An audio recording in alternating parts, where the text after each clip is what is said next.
Hey everyone, welcome back to the Layback Podcast. Joining us today is now recurring guest, physical therapist Nolan Rappe. Although physical therapist might not be his primary title anymore, that he's shifted over to working with Premier Pitching Performance. It is a premier facility located in St. Louis, but they do a ton remotely. They've got guys nationwide, worldwide for that matter. And Nolan has really revamped and assisted what they're doing on both the business side as well as internally with player programs and performance. I don't want to butcher too much of it, as you guys know. So with this, I'm going to punt it over to him and make sure he can pick up the pieces of what I probably fumbled pretty badly. So Nolan, thanks for coming on. Hopefully you can shed some light on what your actual role is, because like I said, I probably messed that up somewhere in the process. I appreciate it. Did a pretty good job, and I was laughing when you asked me to come back on. That man, we must be scraping the bottom of the barrel if we're hitting the recurring guest with me,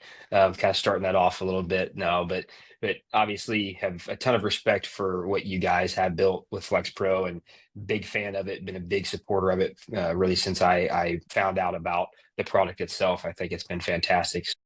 To give the brief overview, Dr. Physical Therapy, graduated from WashU in 2017, was in clinic, kind of a hospital, outpatient-based facility, was fortunate enough to have maybe, some more resources than your typical outpatient facility for the last 2 or 3 years, certainly, and then specialized in baseball for really the last 5 of those 7. Played in college at Quincy University. Have always loved the game. Had the opportunity, how things kind of changed, to come on here in December of 24. So I'm coming up on just a year here. And with the reputation that Premier has, not only in the St. Louis area, but obviously nationally with the things that we do, it was a no-brainer to be able to really try and satisfy, maybe be more proactive on the side of health and human performance as opposed to reactive and getting the kid after they had gotten hurt. And so really, really awesome team that we have here and the things that we get to do every day. And you certainly wake up every morning excited to get to the facility and start asking questions and then trying to answer them. It's been a lot of fun. Well, I know one of the big pushes this year for you guys has been your Boost platform that you guys Mhm. run with Premier. And I think at the end of our last podcast, when you were on way back when, I mean, you were a first 10 episode guy. So this Yeah, this was ages ago at this point, seeing how this is going to end up being episode 85. So look how far we've come. no But doubt. we had introduced Fortify. I think Fortify Mhm. was kind of up and coming at that time. You were starting to work out the kinks and I think implement it with your first school when you had first come on the Layback podcast. I know Mhm. Fortify has kind of been enveloped now into the Premier system. So how has that grown? How have the projects that you've been able to work on, either things you were doing individually, get integrated into Premiere, or how have you been able to grow what Premiere has already had now that you have this awesome role of kind of doing business dev? Sure, sure. So for people that don't know about kind of what we do that is maybe the most unique within the baseball space is that we do have a pitching lab here, similar to some of the other kind of top tier facilities in the country and across the world. I mean, our pitching lab includes a force plate mound, Kid Tracks markerless motion capture, 8 camera system, a TrackMan, Edgertronic, and then obviously in the weight room, force plates and various fun DBT type tech. But what we do that's unique compared to maybe some of those other facilities is that we pack that lab into an F-150 and we drive it around essentially all the Midwest and kind of up and down the East Coast to various college partnerships that we have. And so those include kind of working from the East Coast back, NC State, UNC Charlotte. I was on a trip down to Miami to FIU within the last month here. Obviously, our local teams like Mizzou, Northern Illinois, Bradley, Southern Illinois, Carbondale, Memphis, and anything in between. And so we have anywhere between each year, somewhere between 10 and 12 or 13 of those partnerships that we take the lab to. And then typically those are schools that obviously either have the budget for it or very intentional with the fundraising to get the budget for it. Typically are going to be your top tier D2 teams, your mid-major Division I teams, and then we have obviously some of the power forwards as well that we serve. We also did that same service. We took the lab, packed it down in that truck, and drove it down to Jupiter this last spring training with the Cardinals. And prior to when I came on, they did the same thing with the Orioles as well. And they were very instrumental in helping the Orioles kind of revamp their pitching dev, and certainly have some of our alums still within the Orioles organization, with Mitch Plasmeyer being assistant head pitching coach there at with the Orioles at the big league club, and then Forrest Herman being the director of pitching. So they had Austin Miney as well. Austin's now with the Cardinals. It's a very unique process that we're able to share with people that way. And that's why we kind of call ourselves the People's Lab. But that being said, right, that satisfies those teams that maybe have the budget or the means to fundraise for that. Where the reason I created Fortify on my own prior to coming on was to help serve those colleges and those organizations that didn't have that budget, that couldn't necessarily afford a really robust lab setting, and to be able to provide them with something that could get them a performance system to help take care of the physical side. And so that fit in really, really well with what we do here, because now we can serve the junior colleges, the NAIA schools, the smaller Division II schools that may not have that budget yet for something like the lab to come out. And it just allows us to be able to share what we do and what we're learning with maybe those smaller schools, and provide them with really a robust player development. And to answer your question, so with Boost, it's made it that much easier from a programming standpoint, from an assessment standpoint, from the delivery of that, and the efficiency of that is no longer a Google Sheet game.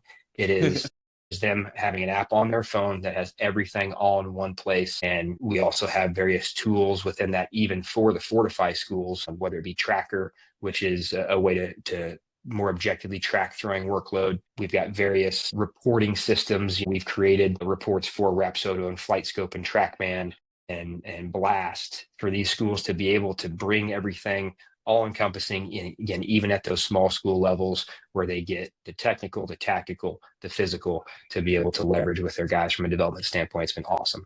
Now, directly for you, in this process, you have now been thrust upon so many athletes. You probably have eyeballs now on more athletes than you could ever comprehend, whether it's on a spreadsheet on your computer or actually in person.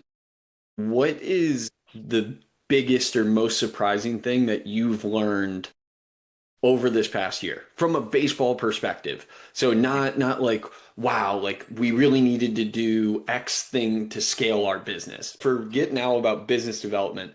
From baseball, what has been the most eye-opening thing? I think for me as a physical therapist, first, you're immersed in such this world of movement quality.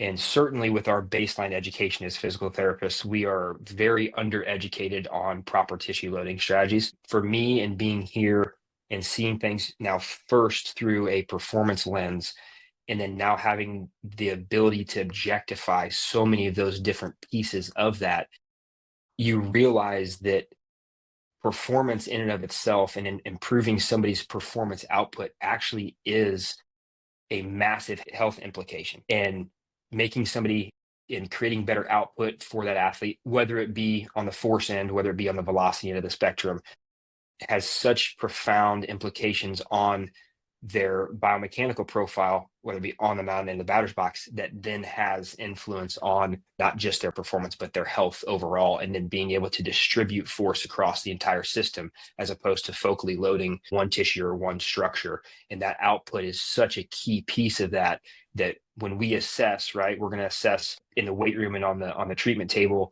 in the absolute capacity end of the spectrum, whereas in the lab on the mound, you're going to get the absolute skill end, right? So you've got capacity and trying to do as much there and isolate that at one end, and then you've got skill at the other.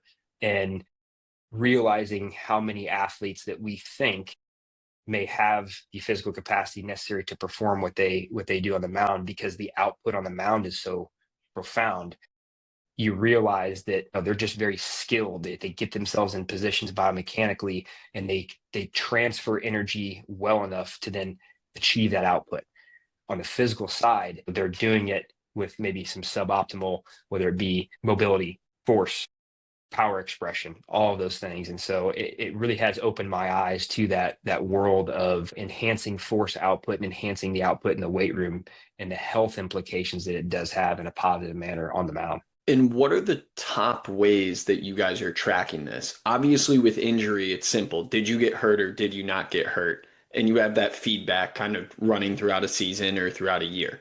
But without you being able to assess every player every month, where or how are coaches tracking this with their athletes, or how are players tracking it themselves for then you guys to see that amazing return over time? So there's a few different ways that we're doing it. Obviously, in-house, we actually do perform assessments essentially on our athletes, certainly every month. And then we actually have them jump on the force plates every single week. When you think about the use of something like a tool, something like force plates, you're going to look at benchmarking, profiling, and monitoring as kind of three really key uses for that piece of technology. And so for us each week from a monitoring perspective, we will have those athletes jump on our plates. And it's really changed again from a performance perspective, where we used to say, oh, if 4 weeks in this block, we're going to hit that and then we're going to change it and give you new stimulus, where we don't necessarily have to do that now because of all the infinite ways that we can essentially create a new stimulus to an athlete with the same programming, right? But we're looking at it through a different lens of, okay, the nervous system is still responding, the output is still climbing. Why are we going to change and give you a different stimulus when this stimulus currently is working? And so we also have the ability to get those athletes up on the table if they have one of those KPIs from their table assessment that we really want to keep an eye on, whether it be shoulder ER, IR strength ratios, or your ranges of motion and whatnot. But then from a remote perspective, we've tried to create through Boost as many resources and tools as possible to break those barriers. And obviously, our view of it, as you well know, Adam, yourself, in kind of knowing a little bit about us, but what maybe some people don't realize is that we're trying to create these satellite facilities across the country that leverage the process that we have, because it is our view that in-person training is always going to trump remote training. People are always going to crave that human-to-human interaction. While that is true, offering a remote aspect of training for athletes that don't have the ability to come in-house with regularity is absolutely a necessity. And so we built these tools inside of Boost, Tracker being one, where it's such a simple input from a throwing volume and workload tracker that is only going to get better. We're excited about some of the updates that are coming to that to make those inputs even more individualized. Even if an athlete wears something like a pulse sensor, they can manually input their workload data into that calendar, and it's going to track acute versus chronic workload ratios. It's going to track those pieces individually, obviously, but then it acts as a throwing journal on steroids that then allows us, when we have those athlete check-ins, it allows that much more efficient communication, right? And then they have the ability to upload videos now. They have the ability to talk to us through that platform.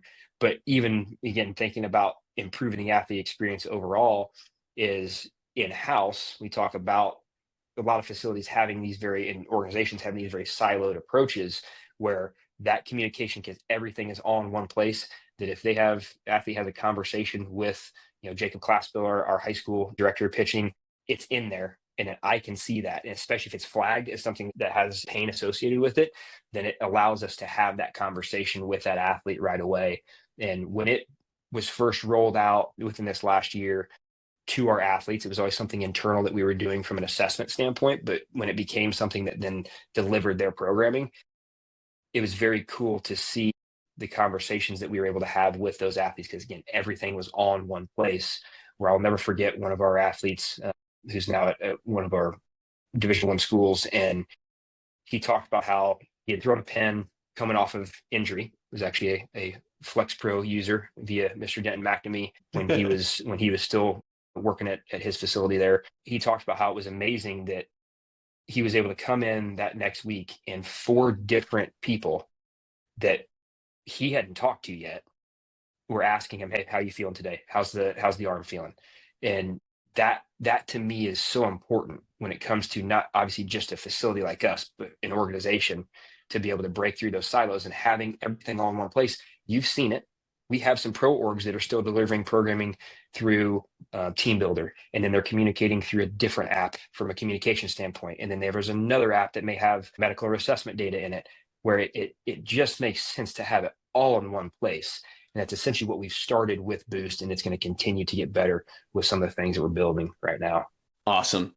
Well, I appreciate you breaking that down. And now I do want to go back to the capacity discussion that you mentioned earlier before we went in that uh, kind of learning breakdown. How are guys actually getting better and how do you see it? But capacity, you talked about the extreme end of skill and the extreme end of work capacity or kind of what they're doing in the weight room. Now, I feel like that was a little bit of a segue for really what I wanted to dig deep as the bones of our podcast today, which is this concept that you actually were the first to introduce to me in our group at FlexPro Grip, at least in phrasing, neurology versus physiology, and how those two have to work synchronously as well as asynchronously in the return process, and kind of how we're going to play this out from a exposure perspective, a programming perspective. So with that, I do want to just kind of give you the floor to intro the topic of neurology versus physiology and how that plays out, not just in performance, but in rehab in particular. Yeah, and that's certainly a phrase or concept that I heard somewhere from somebody much smarter than myself that, happened to come about in conversation with you and others. Really, it's an easy way to break down essentially that continuum, and you can even boil it down to really the speed of the movement that we use with whatever intervention it may be, whether it is a rehab in some of those early rehab interventions, or whether it be on the performance side, right, where an athlete ideally is healthier or near full health. And to kind of give an idea of what we mean by that is that typically your higher velocity based movements, those higher output based movements are going to be heavy on the connective tissue stress side of things, whereas that slower duration based movement, whether it be concentric, eccentric, isometric based, the slower ones are going to be more muscular driven, or more driven kind of on the physiology side of things. And so when we talk about creating balance over the course of programming, again, whether it be rehab, whether it be on the performance side, is we want to try to create balance. And that's just a 10,000 foot overview. Now you go into an individual athlete that through an assessment is determined to be maybe on one end of the spectrum, maybe be more force driven as an athlete, or more kind of elastic or connective tissue driven as an athlete. Now it allows us to be able to know what we need to prioritize, not just from a performance perspective, but from a health and longevity aspect, both in season and in off season and in rehab. And so it's just a way to essentially kind of define, like we just mentioned, right? Defining kind of that continuum of capacity versus skill. That's kind of a continuum in and of itself, where you've got kind of neurology and physiology. And from a force production standpoint, and I know it is a little bit more complicated than this, that you can kind of think of it in two ways, right? I have to have enough muscle cross-sectional area, and then I have to have enough neurological input and efficiency to be able to express force and generate force, right? And then that is the foundation for everything that we do, not only rehab and health, but then performance, as we layer on velocity on top of it to try to get to that ultimate kind of holy grail, which is power expression. And that's seen across all the testing that we do on force plates, or the rotational velocities that we see on motion capture. That's essentially what we're after, right? We're after high center of gravity velocities on motion capture that then translate up the chain into an efficient kinematic sequence. And then in the weight room, we're trying to achieve that peak power output and relative peak power output, or even looking at something like impulse as you break it down into rate of force development, force output, and then the duration. So there's all of those elements kind of mixed in that, again, you have to have a balance between the speed at which we load an athlete to try to achieve that high neurological output, and then the speed with which we load that athlete to achieve more of this kind of musculotendinous unit and health across the musculotendinous unit. This might be obvious to you, or a conversation that you and I might be able to have in our sleep, but maybe for the general crew out there, why must physiology outpace neurology? So from a physiological standpoint, if I don't have enough chronic workload and tissue capacity built up, and then all of a sudden I'm spending so much time at the velocity end of the spectrum, right? that's going to come at a cost, and it's going to create an imbalance between that connective tissue and the muscle itself. And Dr. Keith Barr has done a phenomenal job on this of explaining it, and would definitely encourage anybody listening to this to go kind of search him and his work. The podcast he did with Eric Cressy was fantastic. And then he did another one, I believe, fairly close to that podcast with another, I believe, a physical therapist as well. But you create a better balance to get across that musculotendinous unit, where that slow duration or slow velocity movement, longer duration, time under tension is going to essentially get that force into the muscle belly and create a little bit more balance across the musculotendinous unit, where we aren't creating this stiffness discrepancy between the connective tissue itself and then the muscle belly. And that's where outpacing and getting more of that longer duration holds, isometric, slower eccentrics, even slower concentrics, right? The velocity being the number one key there, is going to help target that aspect of it first, provide a stable base and foundation that then once we layer speed on top of, right, we've now got that better foundation. And it's going to not only from a health perspective, right, have huge implications positively, but really performance wise too, because again, you've created that more stable base at the bottom.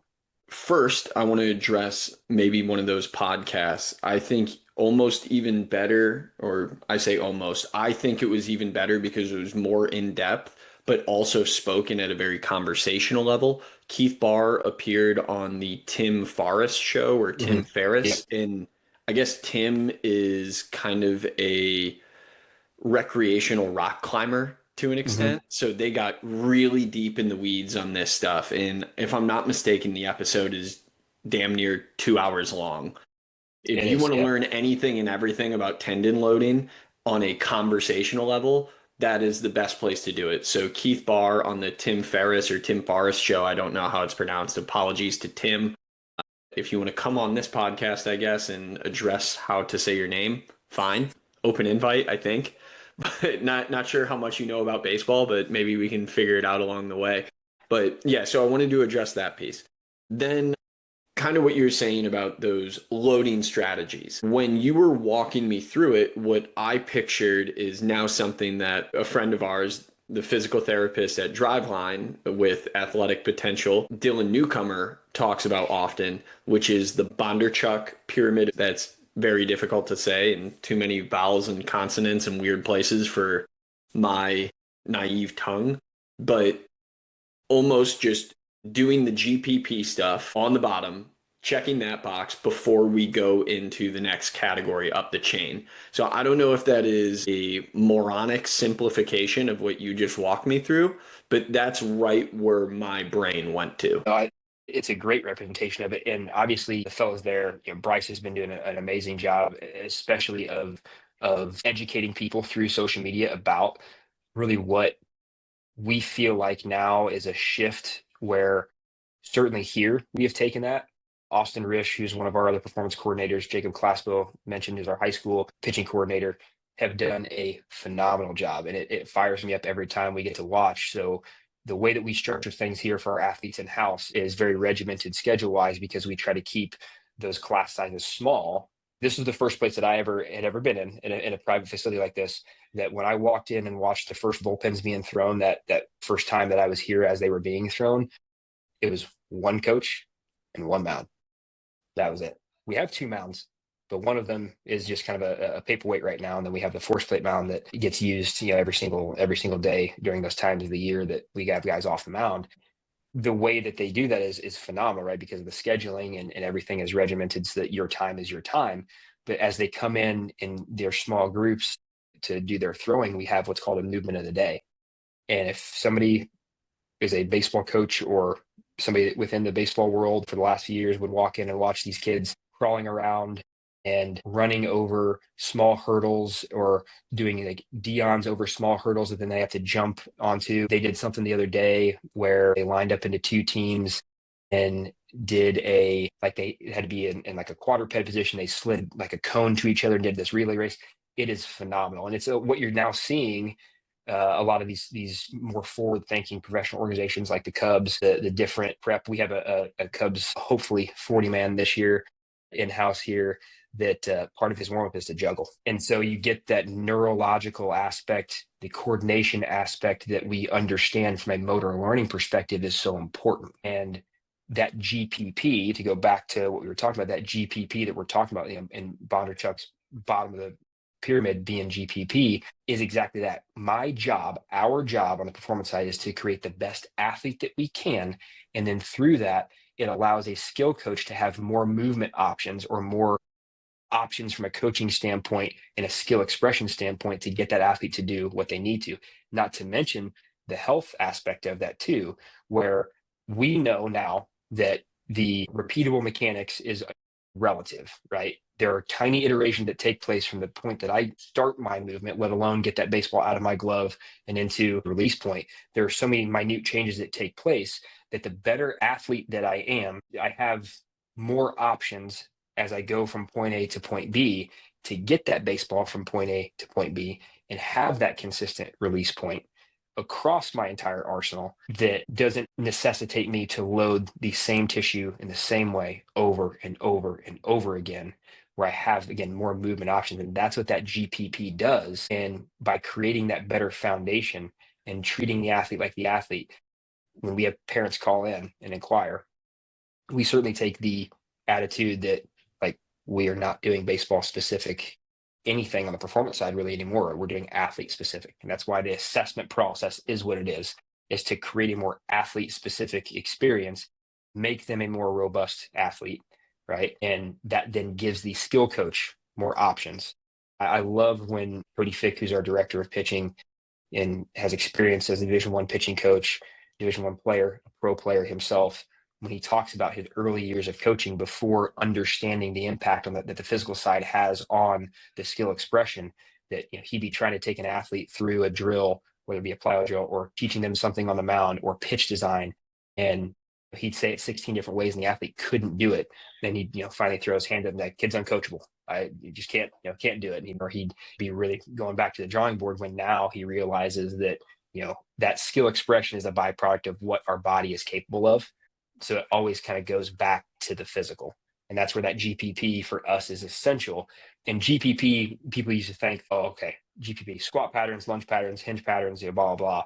When in reality, it's more about creating a more robust athlete overall across not just the movements themselves, right? Where it's like, all right, we satisfied our squat and our deadlifts and hinge pattern and yada, yada. It's more about the velocity of that loading and challenging the athlete from a movement capacity standpoint and from a movement literacy standpoint. And that's what those movements of the day are about, is getting these baseball players that now have probably specialized since they were 13 years old, many of them that didn't play those other sports, to have that movement variability.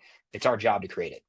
And so we want to do it in a way that's fun, it's competitive, and it's engaging, right? And these guys have crushed it. I'll have to share some with you sometime of some of the stuff that we've done here. Again, people would think it would be crazy, but we enjoy it. And Cal Dietz has done a great job with something like the goat drill and those type of things of combining that like neurophysiological connection with regard to how it influences movement. Shouting out someone else, I think one of the best at that specific thing that I have ever seen and has been doing it for years. Granted, some people might not like the way he communicates on Twitter, but Austin Jochum or Yeah. Jochum, don't Yep. exactly know how it's pronounced, but Yep. incredible stuff at some like northern Minnesota Mm-hmm. facility. And he's doing Mm-hmm. it in some field house. But if anyone wants to see what GPP can look like and what competition can look like in a performance training facility, I think he might have some of the most creative expressions of that. And I've found his stuff incredibly motivating in a sense, motivating me to keep thinking and iterating on processes and how can I implement this stuff when I do work with athletes. Although Flex Pro Grip is very specific, there are still guys that I program for across the board. And that kind of content keeps me thinking and wanting to make my processes better. Now, there was another piece that you addressed that kind of provided the perfect segue and maybe even started to inch its way into the answer that I was looking for. I wanted to go into why GPP isn't just hypertrophy, why it's not just reps and volume. It's so much more. And you talked about exposure to these different movements and loading strategies.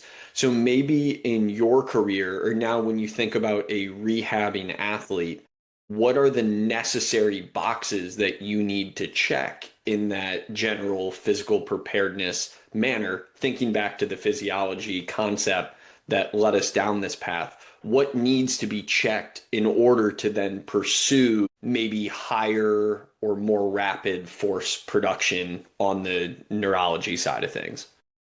Yeah, really for us, when it comes to, again, thinking GPP, we want to see, we kind of do it from a couple different lenses. So from a movement quality perspective, we want to see that athlete be able to command your typical hinge, squat, lunge, vertical push, vertical pull, horizontal push, horizontal pull. Those things are included. But then we also want the athlete to be exposed to various velocities of movement and then various positions. There's some people out there that do a great job of essentially categorizing some of these things, but we want to move fast. We want to create large amounts of force or absorb large amounts of force. We want to have enough volume to build capacity. So you're thinking about maybe the slower, more methodical end of the spectrum. But then we also want to put ourselves in and expose the body to some extreme positions and extreme end ranges of motion that we know we get into within the sport itself. But I still think of that as, again, general physical preparedness. And that is where some of those movement of days come in, where we may set up a couple sets of hurdles at different heights. And essentially the athlete plays limbo, where they're in a bear crawl or a crab position with the whole goal of, yes, stay under this hurdle, or you have to get over this hurdle.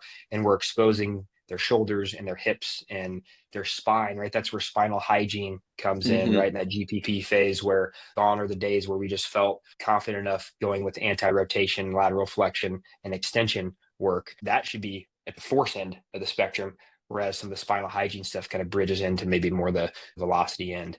And so all of those pieces for us are part of that GP piece. And we relate that then to rehab, and it's no different. It's just scaled to where that athlete is at. For instance, in our post TJ rehabs, I like getting the athlete back into some various forms of lower body plyos as early as 6 weeks post-op. Their hands can be on their hips. They can be doing various pogo variations. We call now kind of the terms are, light tier and deep tier based plyos, where the risk of anything happening is low. The reward is high because of the training residuals on things like speed and power expression. Those are very, very quick to detrain. And so the quicker we can get them into those type of positions and those type of movement velocities, the better. And then we think about, again, satisfying more of a forceful end of the spectrum, meeting that athlete where they're at and what they're capable of, during that rehab protocol. But then that's where that comprehensive assessment comes in as well. Now, obviously, rehab wise, we're not as lucky. We're usually getting them, unless we've seen them before, we're usually getting them after they've had the injury, and it's going to take a while to be able to then provide them with that full, robust, comprehensive assessment. But with our healthy athletes, that's the first thing that they do when they come here, as they do with some of the other facilities lucky enough to have the resources to do those things. And that provides us with maybe where that GPP needs to be focused initially. And then we can begin to get more specific as the year goes on closer to season. But there are some still that they're getting so much out of that GPP phase, especially as they're younger athletes, that they don't need anything specific. They're able to translate the things that we do on the GPP and to the skill even better than they would the skill specific, because of their training age and that stimulus being enough. And so it always is a question of, where is that stimulus enough, or what stimulus is enough, and how do we dose that, and how do we monitor that throughout to then know when to maybe change that stimulus. And so I think we should spend more time in that GPP aspect than what historically our field has. And that should be no different with regard to rehab. It should just be scaled to meet that athlete where they're at. Is there ever a time now on the other end of the spectrum where you feel neurology should have a greater focus than physiology?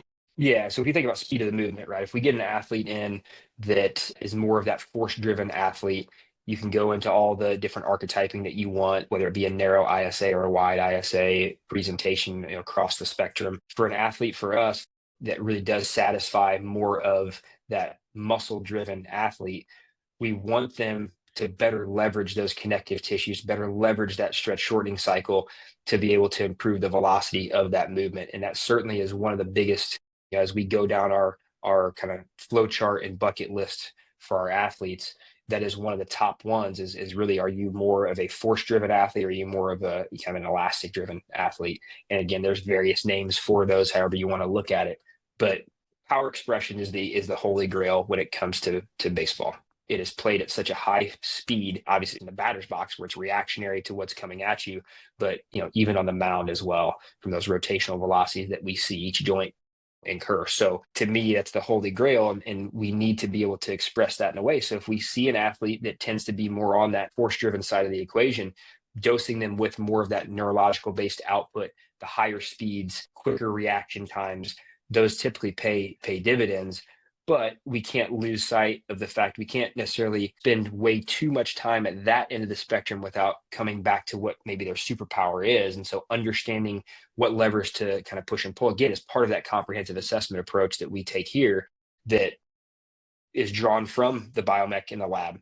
So our big thing here is that we typically see across the board our younger athletes, their expression and their movement literacy on the table, and then their force and power expression in the weight room greatly influences what the pattern looks like on the mound.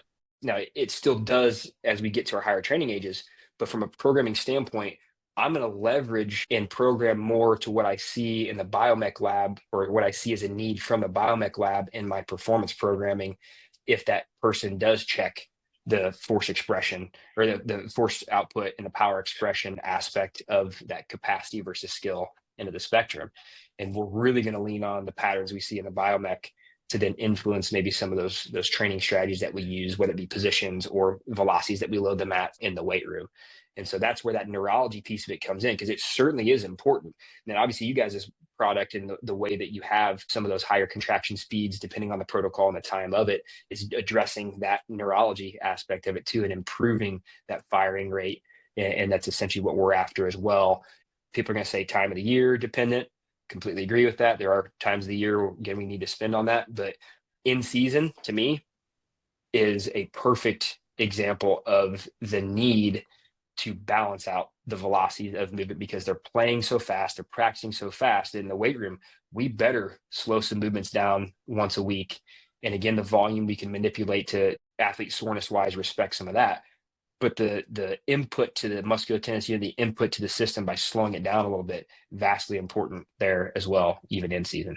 At risk of putting words in your mouth and generating kind of the hot take clip here, if I can boil that down, oftentimes now there's a discussion in baseball sport performance specifically of wanting to look at the strength and weakness and spend more time on the strength, because that's already the athlete's superpower. And when I say strength, I mean what they're good at here. I don't necessarily mean strength as actual muscular strength. Or the other side of that, weak things break. So spend time on the lower hanging fruit, or the thing that they might not be as good at. Like I said, if I can put words in your mouth here, it sounds like you fall more on the side of wanting to dedicate time and training on the thing the athlete is not good at, in hopes of improving it and creating a better system across the board, as opposed to just making them really, really good at what they're already really good at. And it's athlete dependent. So it's a yes and no answer. So it's athlete dependent. So no clip here is what you're telling me. I can't just clip this and get some amazing thing out of it. No, unfortunately. And I come again from a physical therapy background, that when we would ask a professor a question and we would get the answer of it depends, what happens here? Well, it depends. I'm going to continue that and pass that along to the rest of the world. So sadly, you'll provide some education for us instead of just a good clip for social media. Instead of a sound bite. Now I'll do my best here to maybe plant my flag on a certain hill. There we go. The way that I see it, and the way that I think we're starting to see it within our facility, is that we kind of think of things in, superpowers versus kryptonites, right? And again, I'm probably stealing that from somebody else. It might even be like a Hunter Eisenhower type phrasing there. At this point, I don't know if anyone can claim that, because superpowers. That was, maybe if this was 5 years ago, people would be like, "Oh my gosh, that's great phrasing." But now every time you go to a seminar or a conference, Someone puts up pitcher superpower. No doubt, no doubt. So it's really about, again, those KPIs for that individual athlete. And so typically the approach we take is that early in the off season, especially when throwing volume and intensity is low on the throwing side, and even now on the hitting side, we've got some of our pro guys that we serve on in the position player side of things. Like their hitting volume is definitely decreased relative to what it is in season and during spring training. We're going to spend more time working on the kryptonite end of the spectrum, whether it be they need more velocity or whether it be they need more force output.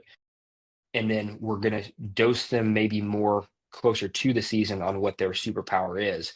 Yet we're still going to try to create balance with that program from both neurological input and from a muscular input aspect of the spectrum. We're going to try to create as much balance as we can, but we are early in this off season going to offset them with their kryptonite more, and then begin to dose them with their superpower as they get closer to the season. But again, it also depends on where that athlete is in their career. We have 2 or 3 of our pro guys that, maybe a little bit of last house on the block if they don't show maybe a little bit more output on the mound, whether it be velocity, spin, whatever it is. So that's going to look different with the way that we time how much of the dosing of their kryptonite versus their superpower that they're going to get from us. And again, it just goes back to that individual aspect of things that, to me, I think to plant, and this is maybe my plant my flag moment, right? I think anybody, to me, and this is not just in this regard with athlete loading strategies, this is from methodologies, systems, whatever you want to, how you want to categorize them. I think anybody that puts all of their eggs in one basket is missing a huge opportunity to have an impact on that one athlete that comes in that your method doesn't mold to, right? Or that their physical presentation doesn't work well within your method. And we have a lot of systems out there that are methods. In the physical therapy world, the McKinsey method, or where I came from, movement system, talking movement system impairment with WashU, borders on kind of methodology, right? To me, a system has the ability to adapt to any athlete that we have walk through the door, right? Methods are sometimes square pegs into round holes. And I think a true system, again, is this compilation of methods that come together that then I have that tool in my tool belt to be able to use for that athlete at all times. Or if I don't have the tool, I'm at least going to go ask somebody a heck of a lot smarter than me that may have the tool of what they're doing with that athlete presentation. So if I can give you any soundbite, plant your flag on the hill moment, those methods that we've used since the 60s and 70s Soviet Union and what they've influenced, we know tissue loading strategies for an athlete just in general. I think the key and what puts a facility a leg up, or an individual clinician or a professional, strength and conditioning professional gives them a leg up, is a comprehensive assessment that identifies exactly where we need to go with regard to that stimulus, right? When to implement it, how much of it to implement, what does that athlete need, and then that person-to-person interaction with that athlete. You look across social media, the training cards right now for the cream of the crop in, let's say, college baseball strength and conditioning, those training cards look really similar. What creates the separation is the ability for that strength and conditioning coach, that performance coach, to look at that individual athlete and say, you need this tweak instead of that, because of the assessment, because our assessment of your movement capacity looks like this, you need this stimulus, and then get that athlete to buy into that. That is, to me, the absolute key that separates. It's super hard now to go from a plant your flag moment into another question, because now I just feel like I'm pivoting away instead of offering some sort of argument or response. But sometimes I think that's best when I don't have a strong disagreement from where you're at. So I will take this time to pivot. Now we shall discuss bridging or introducing kind of that neurological end of the spectrum into that, I guess, later stage GPP phase, or as we're growing more to the skill side. Now we're seeing kind of this popularization or this movement that not all plyometrics are tendon driven or really contractility driven. Maybe my phrasing's wrong there, but we're seeing some sort of introduction into the space of quote unquote muscle driven jumps or muscle driven plyos. Maybe because they take longer to load or because of the strategies, it's less bouncy, it's less explosive. And this is something that I trust you know more about than I do. I'm curious if that is a tool for how you build into this. So maybe doing like true frog jumps instead of pogos, or instead of like a ballistic jump from stationary off of a box, or like a rapid counter movement, you're doing these things where you have to touch the floor and then jump up, or doing a push up to pressing off the ground as opposed to like a drop catch push up, if we're thinking about upper body plyometrics. Is that how you're bridging the gap? Or are you doing slow introductions where maybe in a program that's very physiology driven from the front, maybe you introduce one or two movements that are more neurologically driven, and then over time it becomes 4 to 5, 5 to 6. So what transition do you think makes more sense? Do you do either, or are both kind of okay and it's back to the whole it depends thing? Yeah. Again, yes, it does depend. I think blanket statement wise, you could look and say typically people are going to go extensive plyometrics or more of those higher frequency, lower amplitude based movements into more of the higher amplitude, lower frequency because of the Like force.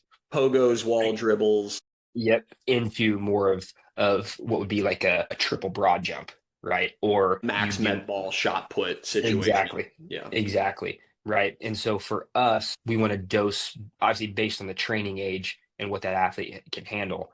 But I do think it's very, very important. And this is where certainly my mind has changed over the last couple of years. And I think just as a field as a whole, because of force plates, and I do think force plates have driven a lot of this because they've been able to quantify things that maybe we haven't been able to over the years.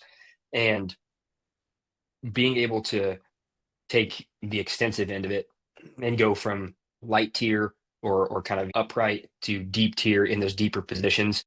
We know like a really good way to train somebody that from a counter movement jump pattern perspective, maybe they get stuck at the bottom, they can't get out of the hole, they produce a lot of eccentric force, but really can't translate that potential energy into kinetic energy, is oscillatory movements at that sticking point. It is obviously, isolated concentric based movements where I had this conversation with one of our affiliate schools yesterday and their strength coach, and she was asking some really great questions about maybe how to further individualize some of that programming for an athlete that was having trouble getting out of the hole. And to me, it's like something as simple as, athlete sitting on the box with either a box or hurdle in front of them, and they have to be able to go from that seated static position, drive off, and then up and over and express that. But to me, that's also not true plyometrics. And in reality, you could argue that a C and J is not a true plyometric as well, right? It doesn't have all of the phases that we know from a plyometric standpoint that something like a double broad jump or a bound or those type of things. And that's why you're seeing from a GPP perspective, we're drawing from the track and field end of that spectrum because again, you're working the absolute capacity at one end and then you're translating it to the skill. And so we have questions all the time, right? Why do you guys train vertical plyometrics so much when everything is rotational? Well, the vertical force and power expression is what the skill side then translates into rotational force and power expression, right? The skill end and the skill practice takes that physical capacity, translates it into the sport, whether it be golf or baseball.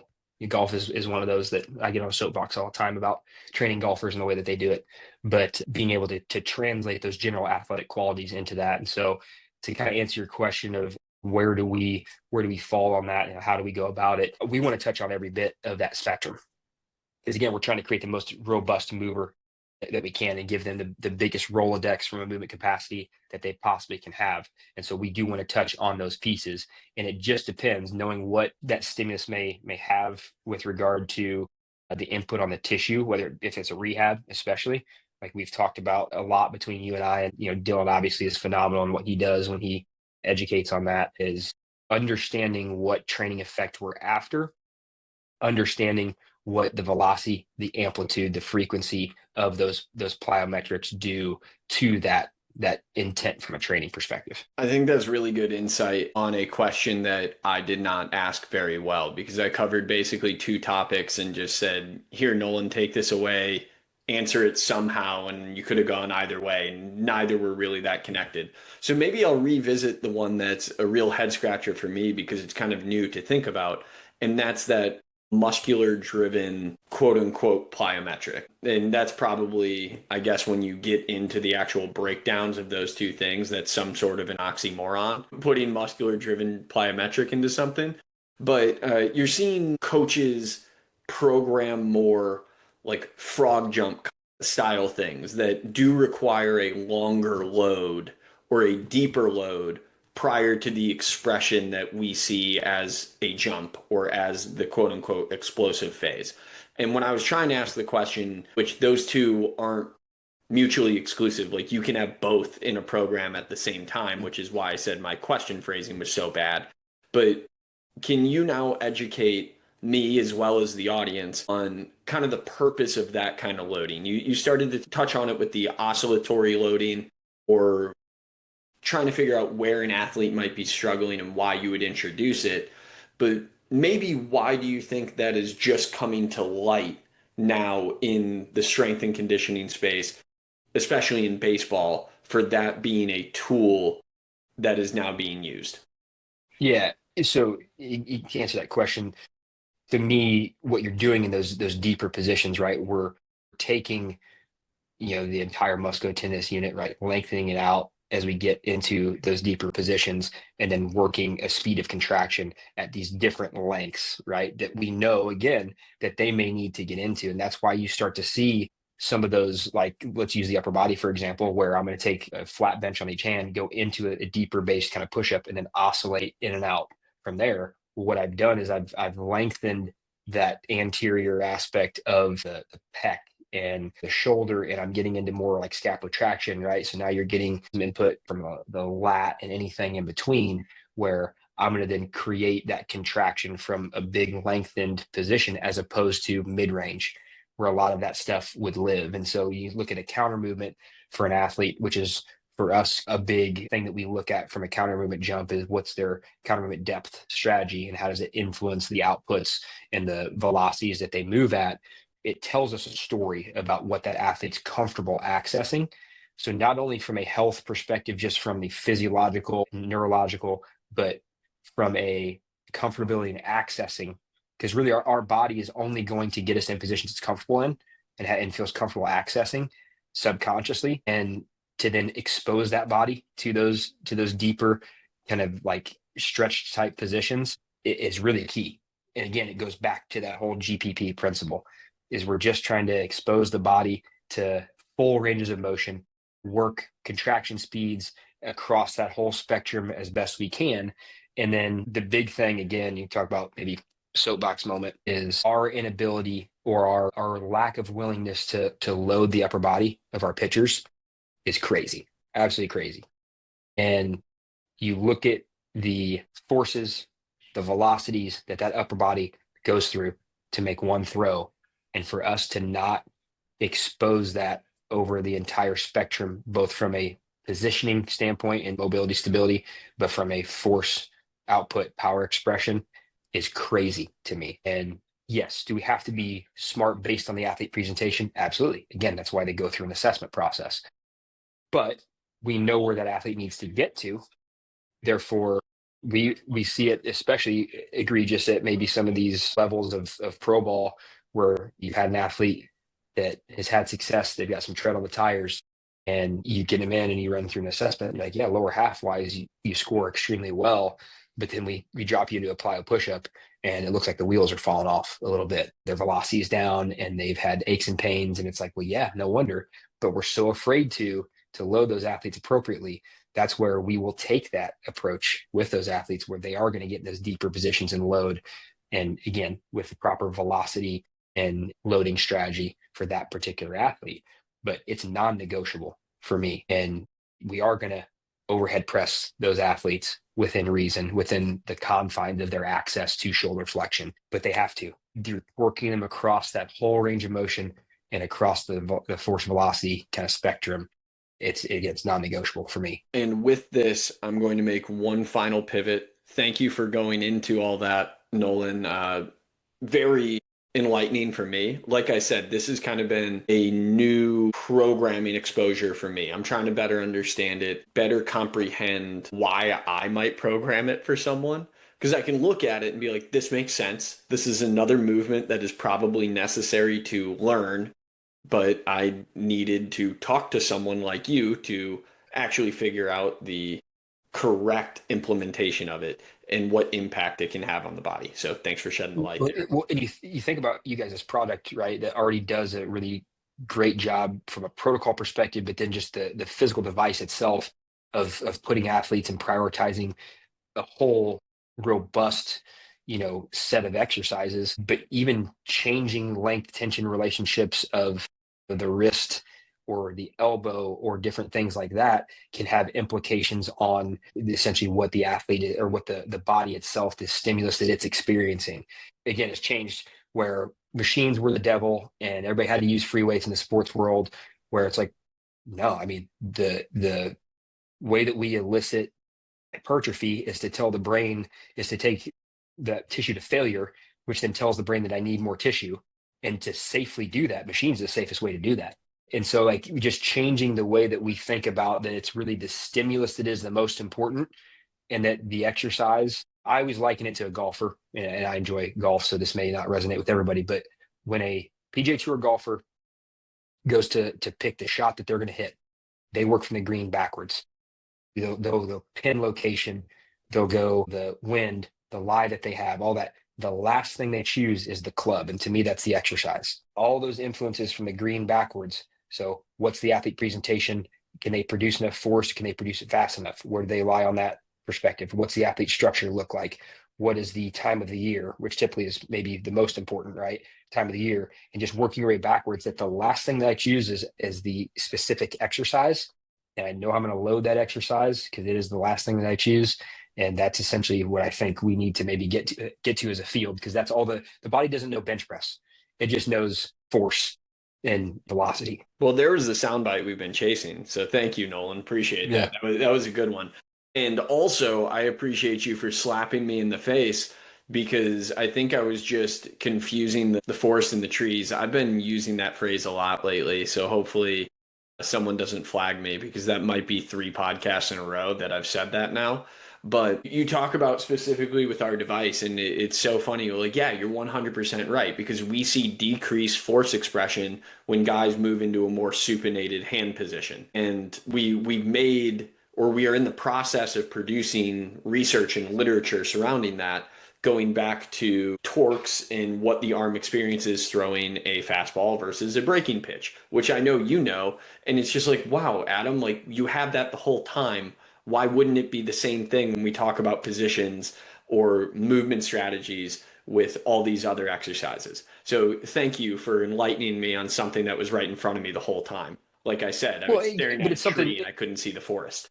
But it's something you guys have been working on intuitively, right? Whether it be because of yourselves and the research you guys are going through, or the feedback the athletes are giving you, Mhm. where you could get as granular as you wanted as we go from the GPP part all the way up to the very specific part of the pyramid, where at the end of protocols, you could mix in for somebody that is a high slot supinator, that they're going to work their protocol maybe in a little bit more supination, right? And then somebody that sinks it works in a little bit more pronation.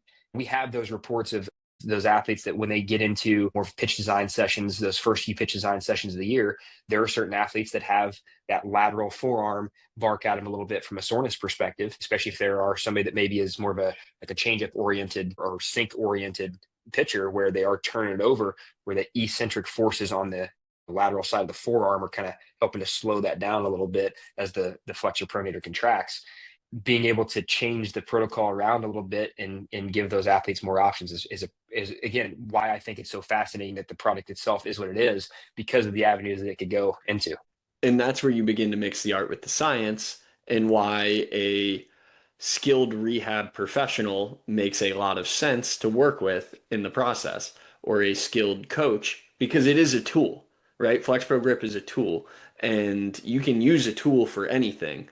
Look at any skilled worker, I mean, you look at a carpenter, they know what screwdriver to use for what situation. They know what hammer to use for what situation, grade of sandpaper to use for what situation. It's not just like, oh, this requires sandpaper and that's the end of it. There's specifics to all of it, and Flex Pro Grip is no different. Like, yes, we can throw Flex Pro Grip at any forearm injury, but what specific protocol do we want to use for this? Or what forearm positioning do we want to use for this, or loading strategy? So I appreciate you sharing that. And this also provides a decent segue into that last shift that I was going to make. Also, I tried to sprinkle in there by saying the rehab professional that you choose to work with. I want to kind of plug both of us with the upcoming webinar that neither of us will be hosts for, but we were very much involved in the creation of this Baseball Rehab Network and now a new approach to UCL rehab. Shoot, this has been 18 months of work going into this. It's why we spent so much time talking about neurology and physiology today, because that was such a huge chapter of your contribution to rewriting the way UCL rehabs are performed, really trying to implement more data into the process. So we're going from surgery back to competition better than we ever have before. So with that, I just kind of want to turn it over to you once again, have you offer some thoughts, maybe what you're most excited about coming forward with this, or where you think this might be able to make the biggest change. I mean, obviously, first shout out is Dylan Newcomer and the work that he did, and the heavy lifting that he did on so much of this, along with Dr. Fury and Daryl, and my contributions are a fraction of anything that they have done, because it's been unbelievable to watch this. And again, the thoughtfulness that Dylan takes with everything that he does definitely is motivating to people like me to keep pushing and learning. So huge shout out to him. And I'm so excited because I do think, to me, we know that the professional game has the trickle down influence on what happens at the youth level. And the more education that we can provide sprinkled across that whole spectrum, the better off this game is going to be, whether it be the different things that Major League Baseball is trying to do from the shutdown periods and whatnot. But to see this protocol come about, provide objective feedback, right? That's the biggest thing to me that most of our previous protocols have missed, is objectivity with regard to how we monitor the progressions, how we implement different strategies based on that objective feedback. This offers that objective feedback. Obviously, when you have a device like Flex Pro to give you that objective feedback, it's great. But then utilizing, whether it be a pulse sensor, whether it be something like Tracker, like with our stuff, right, that gives you some form of objectivity and tracking to what you're doing, it is absolutely crucial. Again, you wouldn't go through a strength and conditioning program blind. You're going to track your weights that you use at the very least, right? If you have no other technology and tools, the easiest thing is to track how much weight you're doing for said lift. If you're doing a bench press for 4 weeks and your bench press is going up, you're obviously getting more skilled at the bench press, but then ideally you're producing more force. And it's the same way with our rehab protocols, where we've seen them. I just had one come across my lap the other day that had UCL repairs throwing it at 12 weeks, right? And it's just like, Why? what could they have possibly done to prepare their body to throw a baseball in 12 weeks? It's just not, and it's just this big lack of understanding between who is writing the protocols and who is implementing the protocols. And to your point, you want a professional that has some form of education on what it takes from a physical demand standpoint to throw a baseball. And those are the athletes that, at the very best, typically spend their first 3 or 4 weeks in a throwing program playing chase instead of catch. And we've seen it. I've seen it at the highest level, like Major League Baseball players that had more of the old school because they had to, whether it be because the affiliate rehab professional was more old school, or the surgeon that did their surgery demanded that it be done a certain way, where you talk about an ugly game of, again, I'll say chase instead of catch for the first 3 weeks, not to mention the cranky shoulders, the elbow that doesn't like the velocity or the neurology that we're imposing on it because it hasn't been prepared from the physiological perspective. Like, this hits it from both ends of the spectrum, and it's being produced to the masses that, again, like I really, really hope people enjoy what they're going to get. And again, huge shout out to Dylan and Daryl and Dr. Fury and the rest of that crew, because I might be the kid at the end of the project that kind of saunters up and is like, all right, guys, so how'd we do? Contributed very, very lightly to anything. So they've done phenomenal. I'm super excited for it. And my role in a lot of this was kind of being primary editor. Did some creation to the narrative, but I had the joy in this process of spending so much time reading what was coming in and trying to figure out the wording that makes sense to put in one final script. I felt like I got to be quality control to a certain extent. So I was just inundated with information. I learned so much during the 18-month process. But one of the biggest things to me, I feel it was expressed just a few days ago when I made an Instagram post from our FlexPro Grip account showing what one of the world's premier surgeons prescribes as a throwing program versus what we have worked to rewrite. And you see this crazy up, down, it looks like the heart rate in the hospital versus what we tried to write, was this nice, steady upward slope of chronic workload and a nice, steady line of ACWR going across the bottom, as opposed to this constant escalator up, escalator down, like shark teeth. And what I was saying of why this is so powerful to me is just removing the blinders. I think that's what this is going to provide more than anything else, or that was the big takeaway from this experience for me, was I always knew something was wrong. I always knew something was bad and it needed to be better. But I had no appetite for how bad everything was until I really got to read everything that was coming in and look at what is out there in the industry and trying to connect the dots.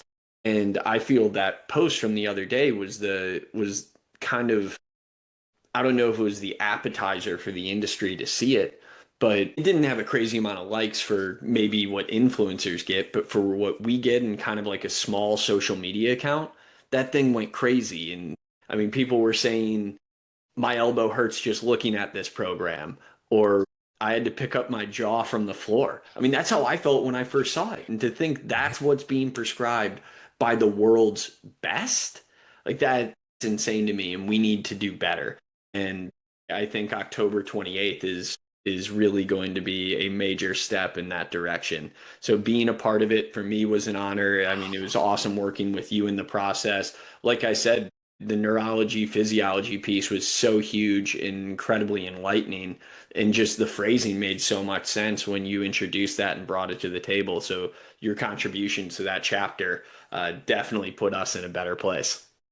Well, I appreciate that. Again, that's certainly stealing from somebody a heck of a lot smarter than I am with regard to kind of categorizing it in that way. And it really just resonated with me as a clinician, and then now as a performance coach, to be able to, again, just understand that force is the language with which we communicate with our body and ourselves. And the way that we do that, manipulate it over the course of kind of physiology and neurology, is really heavily influenced on the velocity of that movement.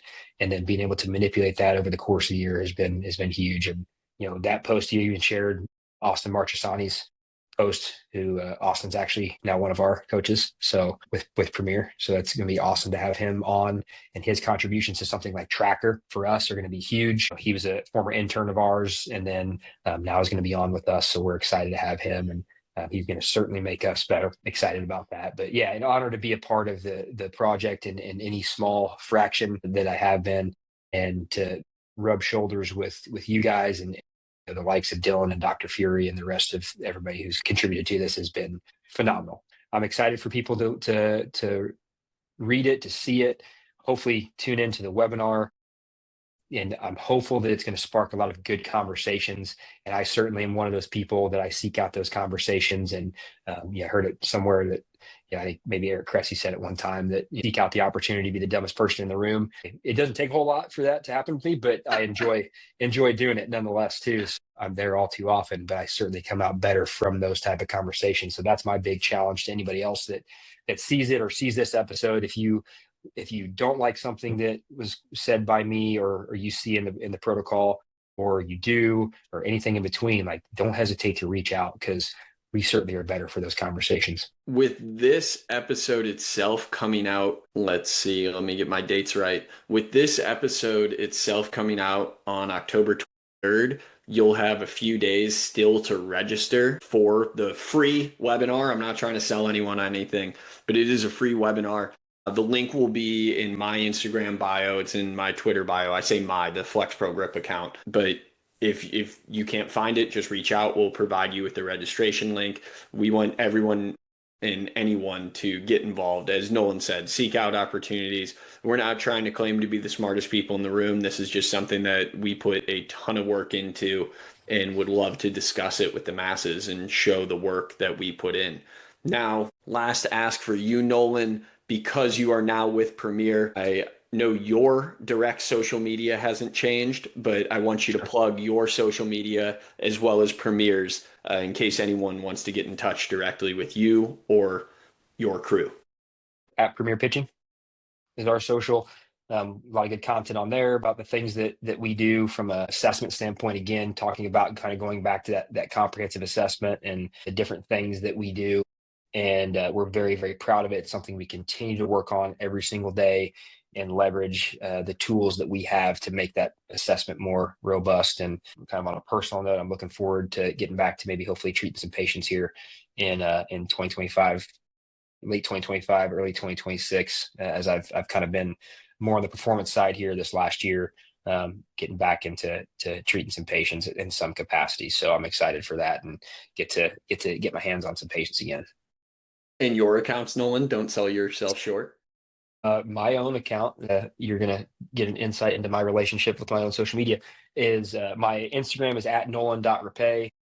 And then my now X handle is at Nolan_Rappe 15. I try to share some of the things that we have here in house going on some of those socials, certainly share what our own social media shares with Premier and some of the things that we film, just going over little details.